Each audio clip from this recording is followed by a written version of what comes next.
তো এই যে আজকে আমরা দুজন আসছি মূলত হচ্ছে আমরা বিদেশ যাওয়ার জন্য একটা ট্রেনিংয়ে আসছিলাম, 3 দিনের একটা ট্রেনিং। তো আজকে হচ্ছে দ্বিতীয় দিন ট্রেনিং। চিন্তা করলাম হচ্ছে আমি হচ্ছে একটা সিট নিয়েছিলাম এখানে, সরকারি যে কর্মস্থল বিএমইটি যেটা ট্রেনিং সেন্টার, এখানে হচ্ছে থাকার জন্য সিট পাওয়া যায় খুবই অল্প টাকায়। তো আমি একটা সিট নিয়ে আসি।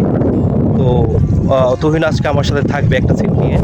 তো এই জন্য ভাবলাম যে হয়তো বা আবার আসা হবে না, বিদেশ গেলে কত বছর থাকি না থাকি কেন নাই।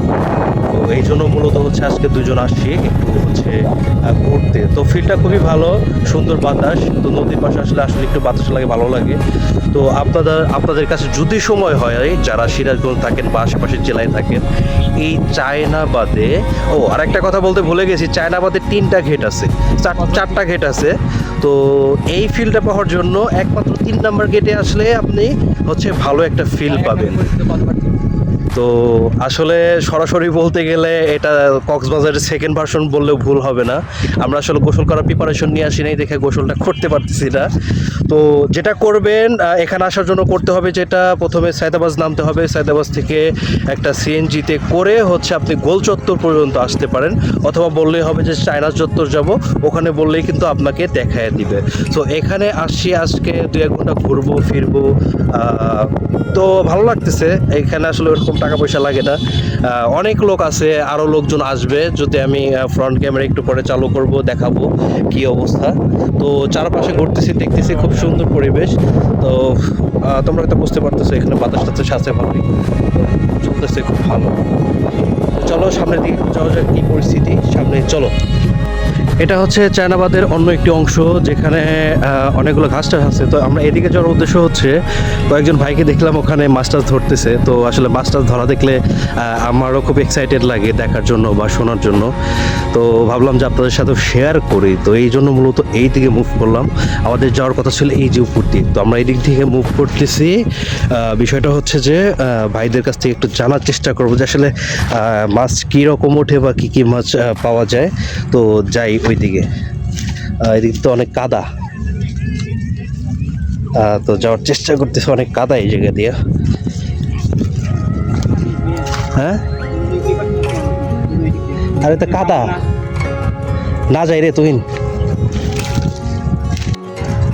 খালাতো ভাই কত দূর চলে গেছে, আমি যাইতে পারি নাই কারণ পানি ছিল আর কাদা ছিল, যার কারণে ব্যাক করা লাগছে।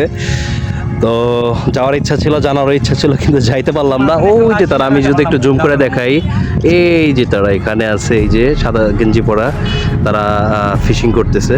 তো যাইতে পারি নাই। তো যাই হোক, আবার ব্যাক করি, আবার ওইদিকে চলে যাই। তো আবার আমরা ওইদিকে যাবো, গিয়ে আবার এদিকে একটু হাঁটার চেষ্টা করবো। এইদিকে অনেক মোটামুটি লোকজন আছে। তো আমরা এইদিকে যাই, এদিকে যাওয়ার পর আমরা আবারও ভিডিও শুট করবো যাতে আপনাদের সাথে শেয়ার করতে পারি। চলো যাই।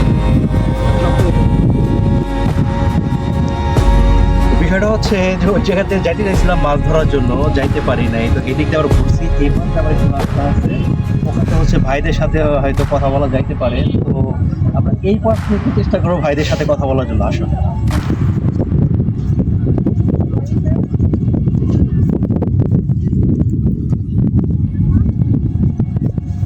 আসসালামু আলাইকুম ভাই। ভাই ভালো আছেন? ভাই ফিশিং করতেছিলেন তো এই জন্য দেখতে আসলাম, ওদিকটা যাওয়ার চেষ্টা করছি, পারি নাই যাইতে। ওই হেরা মাছ, মাছটা তো উঠে না মোটামুটি? কি মাছ বেশি পাওয়া যায়? পুঁটি, ট্যাংরার পুঁটি হালকা চেষ্টা করতেছি। তো বিষয়টা হচ্ছে যে ভাইদের সাথে এবার থেকে কথা বললাম, এই জায়গাতে ফিশিং করতেছিল ভাইরা। থ্যাংক ইউ ভাই। তো বাইরে যেটা বললো পুঁটি মাছ, ট্যাংরা মাছ, এই টাইপের মাছগুলো বেশি ধরে। আর এই যে বাইরে পুরা এলাকারই আশেপাশে এখানে এখানে বাড়ি ফিশিং করতে আসে। আর বাইরে আছে আমাদের রেগুলার আছে। তো নদীর ওই পাশে মাঝখানে একটা চর বা জায়গা একটা হচ্ছে, মাঝখানে পানি টেনে আছে, এখান থেকে ফিট করছে। তো এখন আমরা এখান থেকে বরাবর ওইদিকে চলে যাবো, দেখবো যে পাশ থেকে কি কি আছে। আসো।